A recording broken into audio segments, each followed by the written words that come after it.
Imagine what's possible when learning doesn't get in the way of life. At Capella University, our game-changing FlexPath learning format lets you set your own deadlines so you can learn at a time and pace that works for you. It's an education you can tailor to your schedule. That means you don't have to put your life on hold to pursue your professional goals. Instead, enjoy learning your way and earn your degree without missing a beat.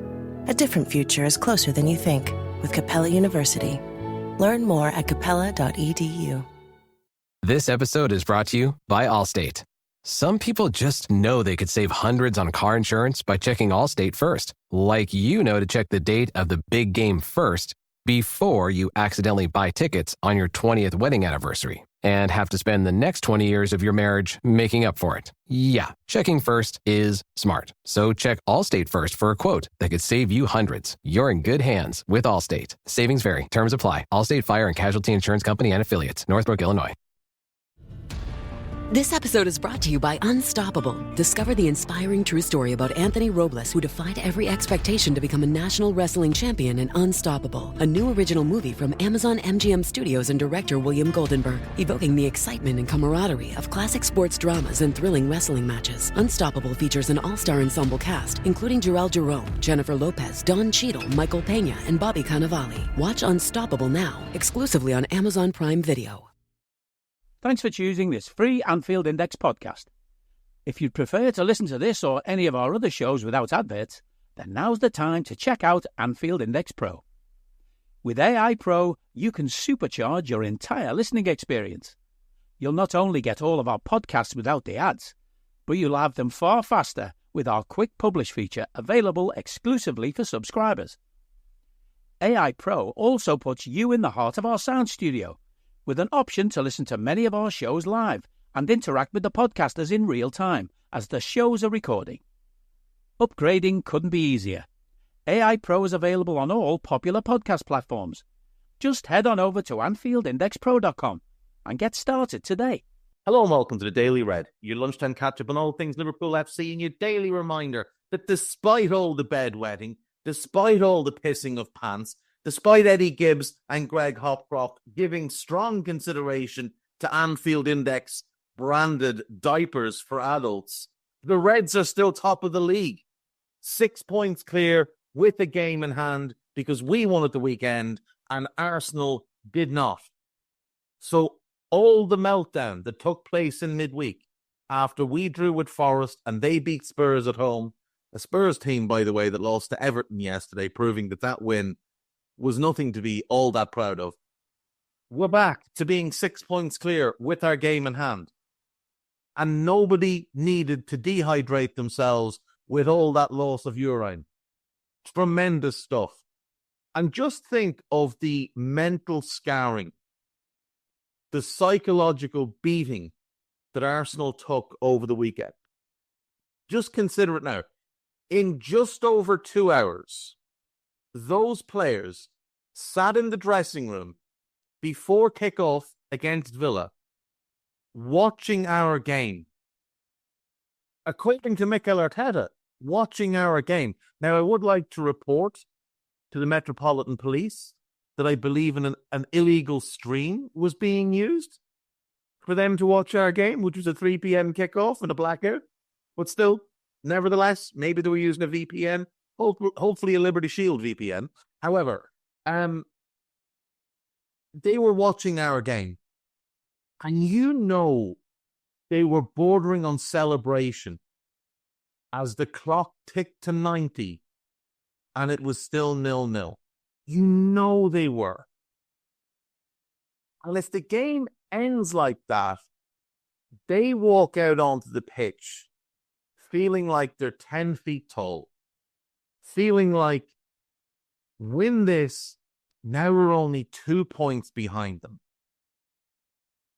They will have a game in hand, but it's away to Everton and maybe they slip up. Maybe they only take a point there. And then we just need them to slip up one more time and we will pounce on it. And we'll be right on top of them. And instead, Darwin Núñez, of all people, the fella written off by everybody, including me, pops up with 2 goals. and wins us the game.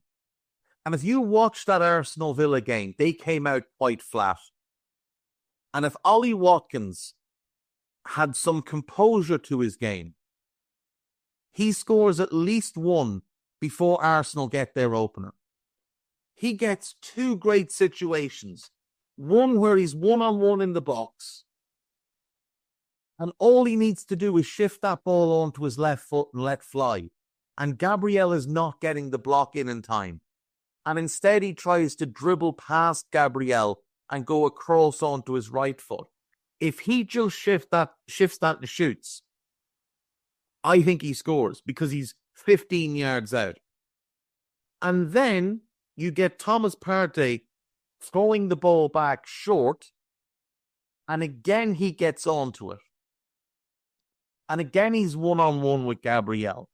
But this time he's got a simple pass 10 yards across. And he's playing in Morgan Rogers, who's in really good form. And I think Rogers scores from there. He does neither of those things. He makes an absolute cock of both of them. And Arsenal go 1 up. And then they go 2 up. And then they throw it away. Then Villa come back and score twice. Arsenal now have watched us score late twice and have thrown away a 2-goal lead at home. And then the icing is on the cake. It's just looking for a little bit of decoration. And Kai Havertz scores the winner late. And the place erupts. But it's a celebration of relief.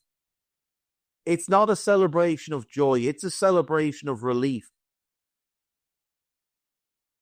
And then it's disallowed because Kai Havertz has handled the ball.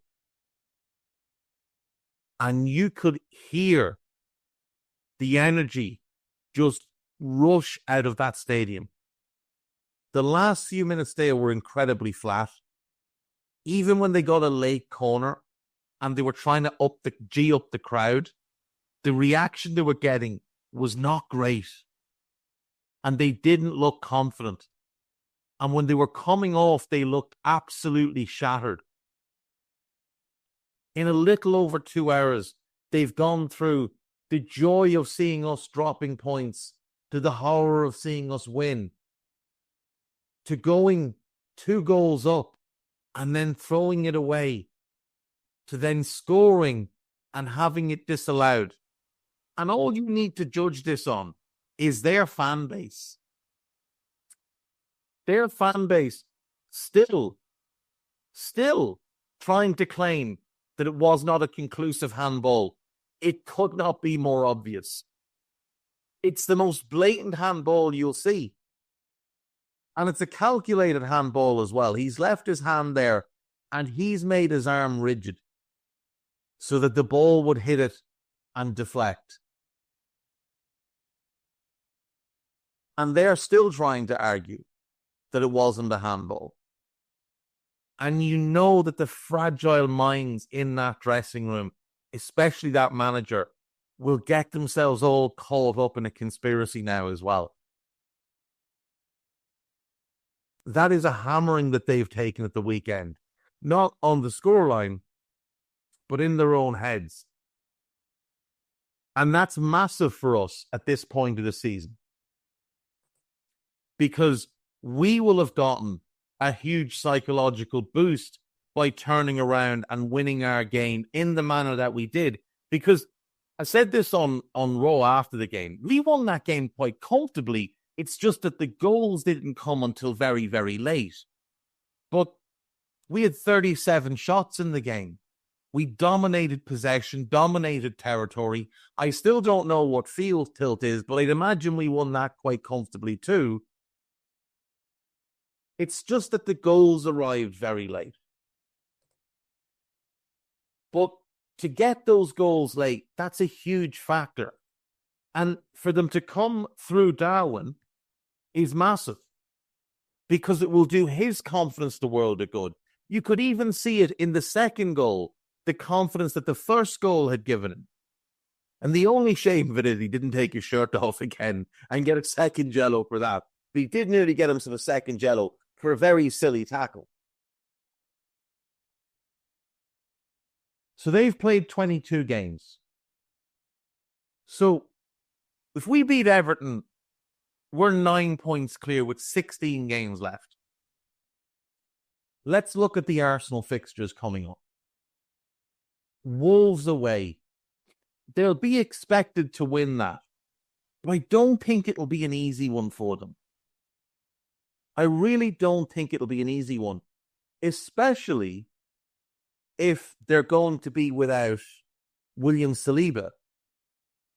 Because when they don't have Saliba, they can't play the 4 centre-backs. Because Timber has to play in the middle. So Thomas Partey has to play at right back.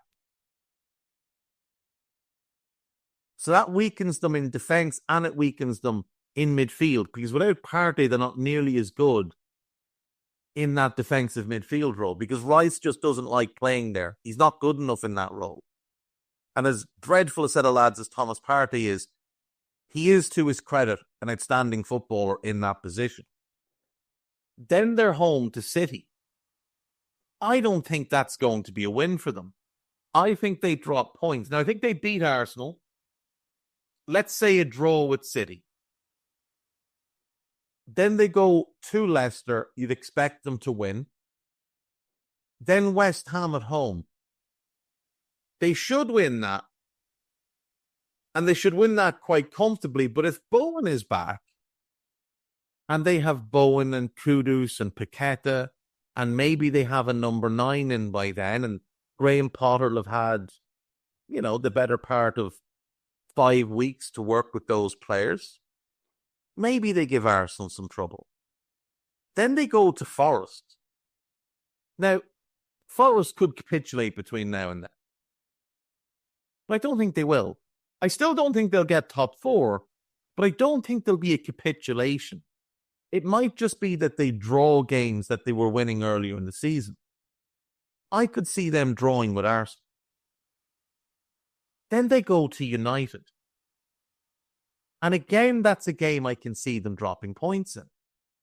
And I know United are awful. Like, they are genuinely atrocious. I still think United at home against Arsenal, Amorim against Arteta, I think United can take a point there. And then they play Chelsea at home. And it really wouldn't surprise me if they drop points in that one. Now, I'm not saying they'll definitely drop points in those 3 in a row, but it wouldn't surprise me if they drop points in 2 of them. So let's say they lose 1 and draw 1 and win 1. So they take 4 points from that 9. You give them 3 against West Ham, 3 against Leicester. There's 10. 1 against City is 11. And 3 against Wolves is 14. So that's 14 points. Is that right? 3, 4, 7, 10. Yeah, let's say 14 points from the next 8 games. That's a disappointing run, obviously. But that takes them up to 29 games played. It's 14 from the next 7 games. I can't count. It's 14 from the next 7 games. That takes them to 29 games played. That's the point in which they're expected to get Bukayo Saka back. After that Chelsea game. He's expected back because we go on an international break. So he's expected back for Fulham at the earliest. Now, fair play, they might run the table. They go Fulham home, Everton away, Brentford home, Ipswich away, Crystal Palace home, Bournemouth home. They may well win all of them. But then they have to come to Anfield. And I think we beat them. Then they play Newcastle home, and I think Toon go there and get a point. And then they'll beat Southampton on the final day. So we had 14, that would be 17, 20, 23, 26, 29, 32, although Bournemouth could get something. 32. That's 35 points Arsenal would take the rest of the way. That gets them to 79 points for the season. That means we need only win 10 more games. We'll beat Ipswich. Bournemouth away is very tough. Maybe that's a draw. We're going to go and beat Everton. We're going to beat Wolves at home. That gives us 10. That's a third of the way to, I think, what we'll need. I think 80 could win it this year, genuinely. Now, Arsenal might get 82. They might get 84. But they need to improve. They don't look like improving. City away will take a draw. I think we beat Newcastle home. I think we beat Southampton away. I think we go to Villa Park and win. And then I think we beat Everton home.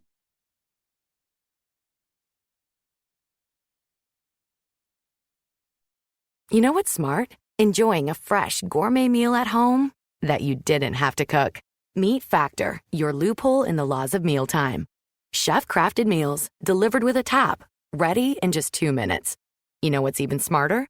Treating yourself without cheating your goals. Factor is dietitian approved, chef prepared, and you plated. Pretty smart, huh? Refresh your routine and eat smart with Factor. Learn more at factormeals.com. This episode is brought to you by Amazon. Sometimes the most painful part of getting sick is the getting better part. Waiting on hold for an appointment, sitting in crowded waiting rooms, standing in line at the pharmacy. That's painful. Amazon One Medical and Amazon Pharmacy remove those painful parts of getting better with things like 24/7 virtual visits and prescriptions delivered to your door. Thanks to Amazon Pharmacy and Amazon One Medical, healthcare just got less painful. When you need mealtime inspiration, it's worth shopping Kroger for thousands of appetizing ingredients that inspire countless mouth-watering meals. And no matter what tasty choice you make, you'll enjoy our everyday low prices. Plus, extra ways to save, like digital coupons worth over $600 each week and up to $1 off per gallon at the pump with points. So you can get big flavors and big savings. Kroger, fresh for everyone. Fuel restrictions apply. So that's from 15 games. That's 13 points. Fulham away, I think we win. West Ham home, I think we win. Leicester away, I think we win. Tottenham home, we win. That's a long run of wins, which we haven't shown ourselves to be capable. So let's throw in a draw against Villa instead. So that will bring us down to 11 to 21, 24, 27, 30, 33. By beating Spurs, that'll be 33. Draw away to Chelsea, 34. Beat Arsenal home, 37. That would be 87 points. Let's say we lose away to Brighton because the title's wrapped up and who cares? And we beat Palace at home. That would be Liverpool on 90 points.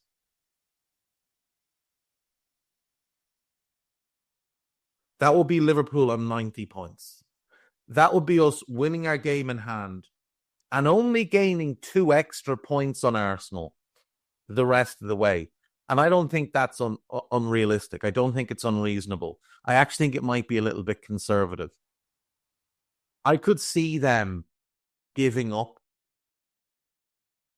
Not outwardly, but I think psychologically I could see them just collapsing and they could lose a bunch of games.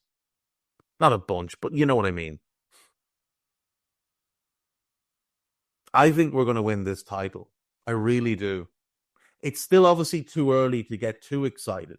And we have to navigate this Bournemouth Everton back-to-back away is tough. And Arna's going to have to manage the squad because we've got other games in and amongst that. Even though that's the 1st and 12th, we have Plymouth on the 9th. Now, the great thing there is That's a rest everybody game. Nobody of importance needs to play in that game. We've obviously got the Spurs second leg to factor in as well. That's one I think we will go full strength in. And then there'll be a League Cup final in there somewhere. Whatever date that League Cup final is due to be. Hang on. The League Cup final is the 16th of March, which would mean that Liverpool Aston Villa gets pushed. So it'll get pushed back to a later date. Now, again, I don't think that game is going to play huge relevance. I think there's enough points for us. I think this run is a lot more favourable than people have made out.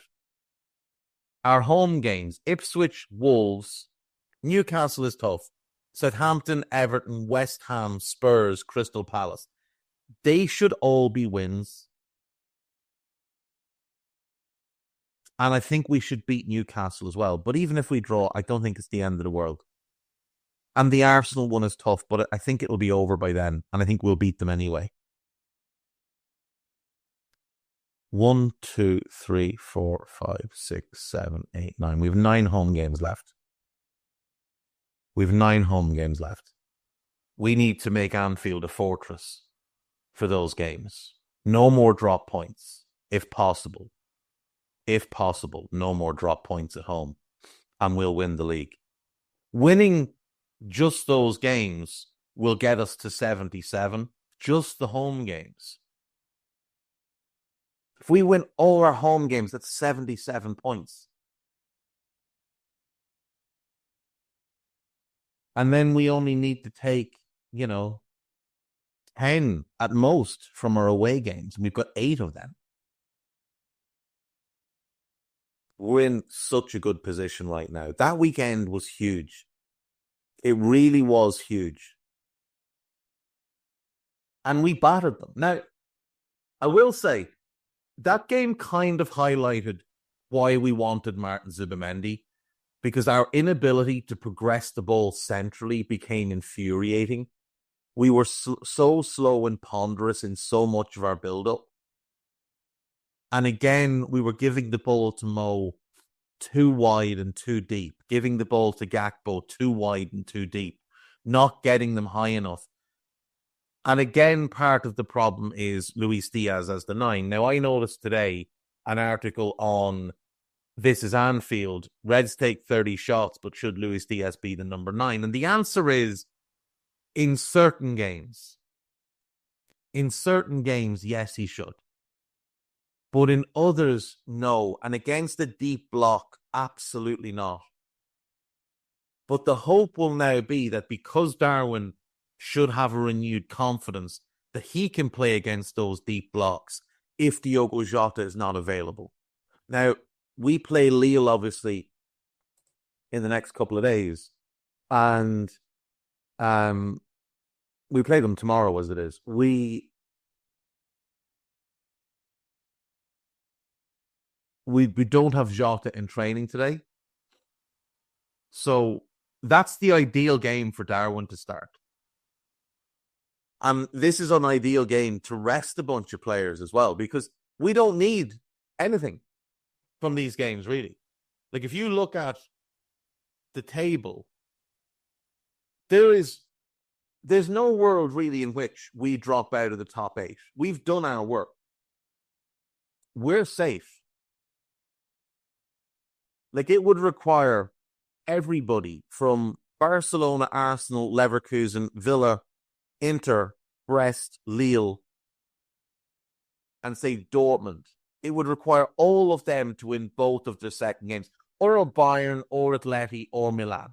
It would require 8 of those teams to win both of their games, and us to lose both of our games for us to drop out. That's not going to happen. They're not all going to win both of their games, because some of them are playing each other. So there's a bunch of tough games in there for all of them.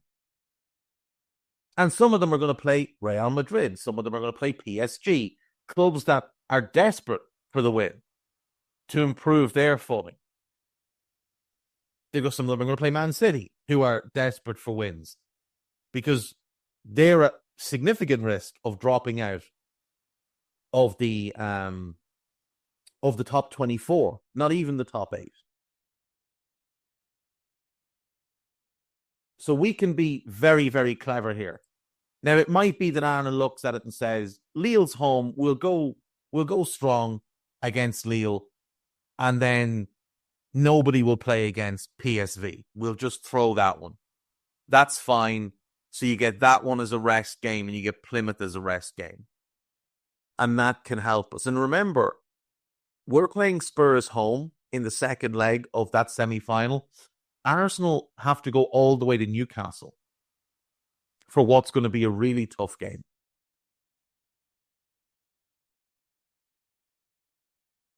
That's advantage to us. And they have to win at least one, maybe even both of their Champions League games. And they're fairly straightforward games that they should win. But they're probably going to have to go with strong teams in both of them too. Now, they are out of the FA Cup because United knocked them out, but that's by the by. For me, if we beat Plymouth, no matter who we draw in the 5th round, just bin it. Just bin it and focus in on what's really important, which would hopefully be a cup final, which is a one-off game. Just get that out the way. And then the big two. And focus on securing one of those big 2 trophies.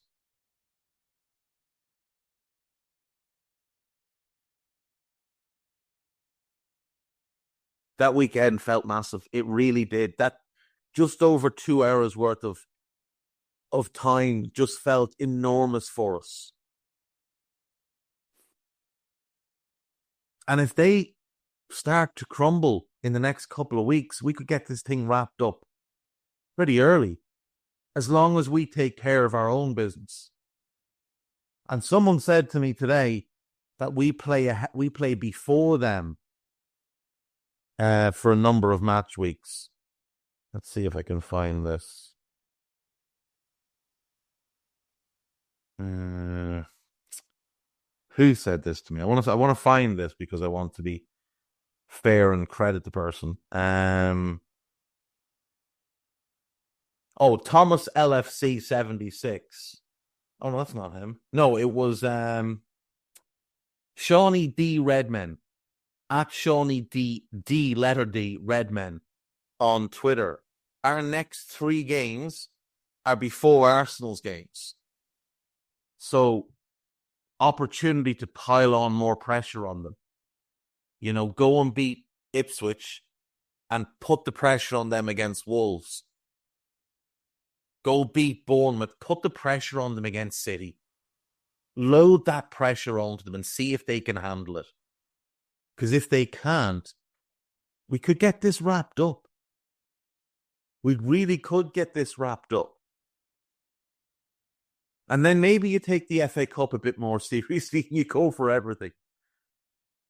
But we'll need Arsenal to fold. And there's no guarantee they will. They might rally, they might regroup, and maybe they come strong. But I still think we're going to win this league. I don't look at our fixtures and see us falling apart. I really don't. Now, look, we didn't see it coming last year either, so, you know, we have to be careful, but we just look to have a different mindset this year. Arne has given an interview where he spoke about why we wanted Zubimendi when he was talking to TNT Sports. Now, obviously, in recent days, there's been some reporting that Arsenal have virtually completed a deal, which has been completely shot down by everybody in Spain. But we'll see.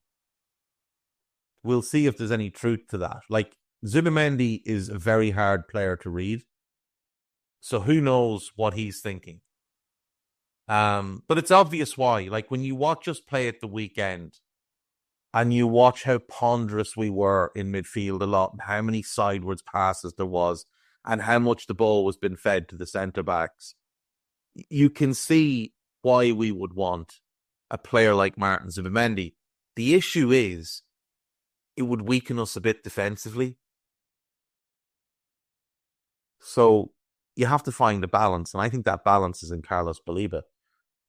It's not neither here nor there. What else do we have? There's a piece on how Liverpool can be flawed but still deserved Premier League champions. 2 youngsters train amid loan talk as Liverpool prepare for Lille. Obviously, one of them is Jayden Danns, the other is James McConnell. Curtis Jones admits he felt hard done by, but Arne Slot brings fresh start. I would feel sorry for you, Curtis, but you said that Eden Hazard was a better footballer than Mo Salah, so hop yourself in the nearest bin there like a good fella. Jamie Carragher explained why Liverpool and Arsenal have different mentality. Harvey Elliott has no plans to leave, but admits frustration. We'll see how that plays out. My money's on he's gone in the summer. But a great cameo at the weekend. Well, let me rephrase that. He came on and did absolutely nothing for 15 minutes. He was a complete non-factor for 15 minutes. And then all of a sudden he came to life. He plays that ball into Trent. It's a little bit underhit, but Trent digs it out and eventually gets the second ball in. And it's a really good finish by Darwin. But then it's really good from Harvey on the second goal. Because he could easily have kept running. As Chiesa's carrying that ball, Harvey could have kept running, waiting for that ball to be played in front of him. Instead, he checks back, takes the ball to feet, and then finds Darwin, who does the red. So a really good cameo, a really impactful cameo overall for Harvey. Mikel Arteta is having a cry about Arsenal subs. It's just an endless parade of tears, is all it is, really. Liverpool could sign Real Madrid forward for just 15 million. That is Brahim Diaz. The answer is no, thank you. There's a piece about Virgil, couple pieces about Darwin and squad rotation. And then podcast-wise, there is a Daily Red from yesterday, and there is the Final Whistle pod with Ben Pescod. Someday I'll learn how to say your name, Ben. Ben Pescod and Nina Kauser having a look at game week 22. There's also a David Lynch podcast and a Gags Tandon show from over the weekend. As well, of course, there is a post-match Raw. We will be recording a Scouted ahead of Lille. That is being recorded in approximately 35 minutes, so we'll be out today. So yeah. Oh, also, my best friend, Fabrizio Romano, reported that Liverpool... Now, I don't know if Fabrizio doesn't really report anything. He just sort of says what he's told to say because he's a social media influencer. But he was obviously told to say that we've been watching Jamie Gittins of Borussia Dortmund, and that would be a tremendous bit of work for us. He is very good, and he's very, very exciting. And he might be the Sadio regen we've been waiting on, but he's a better dribbler than Sadio.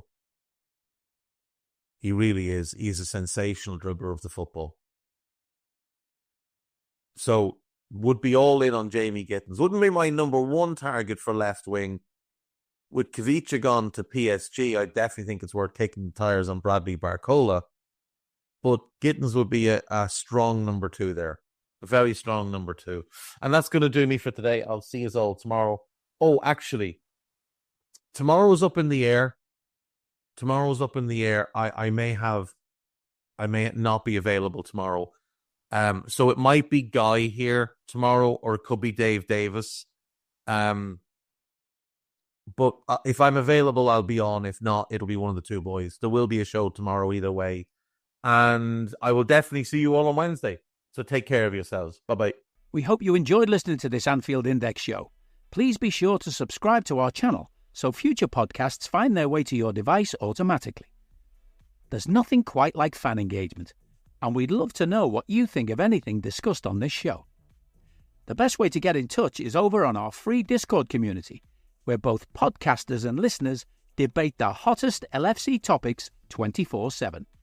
Sign up free now at AnfieldIndex.com/Discord. You won't regret it.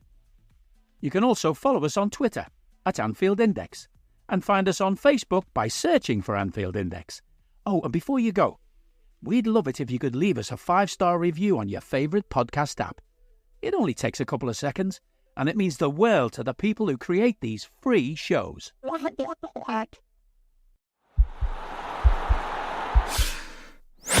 This podcast is part of the Sports Social Podcast Network.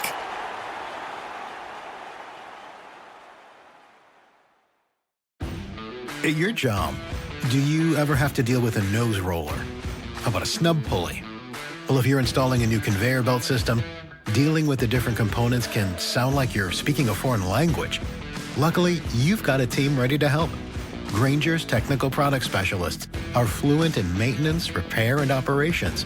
So whenever you want to talk shop, just reach out. Call, click Grainger.com, or just stop by. Grainger, for the ones who get it done.